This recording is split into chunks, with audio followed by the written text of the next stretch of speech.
Johnson. To ask the Scottish Government what lessons have been learned regarding the procurement of new ferries.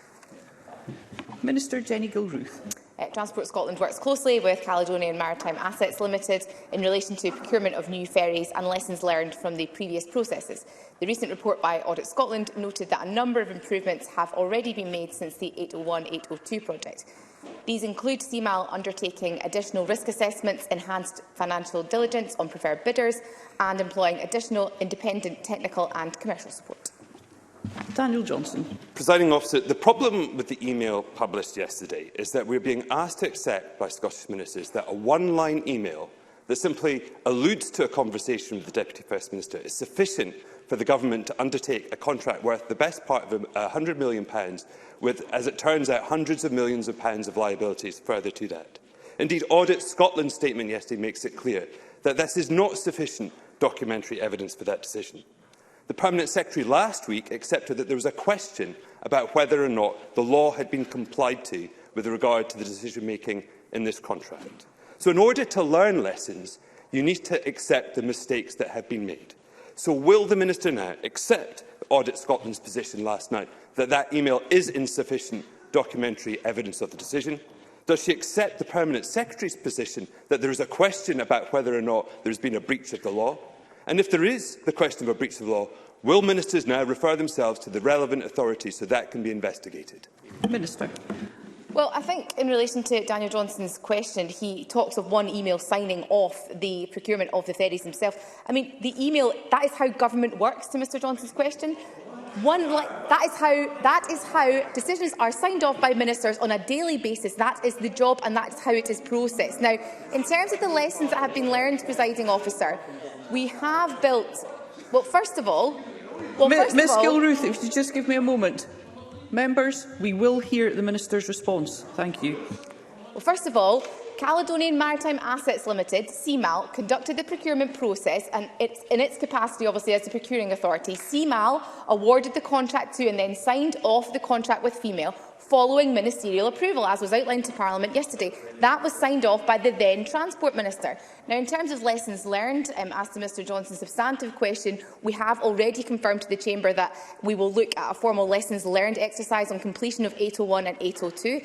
The Scottish Government, Transport Scotland and CMAL have already accepted all of the recommendations of the Audit Scotland report. CMAL and Transport Scotland have now already confirmed that in future all major vessel procurements will require a full refund guarantee to be in place. And as Audit Scotland have reported, CMAL has redesigned its tender process to carry out additional risk assessments on all bidders to undertake enhanced financial diligence, as I previously stated.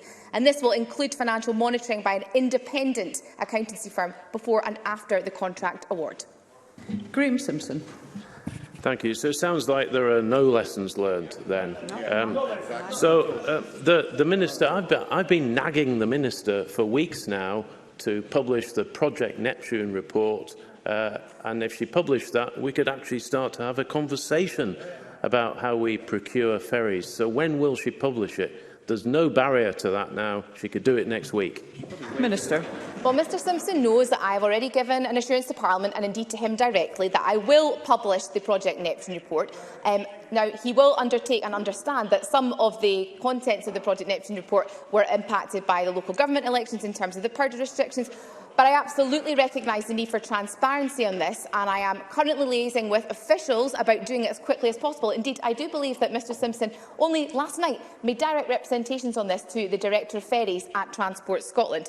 Now, for the bodies themselves, I'm not going to set out the detail of that today, obviously, and not in an answer during general questions, but it's essential we have transparency on that. I recognise the need for that, and I've already given Mr Simpson an undertaking on the Project Neptune report.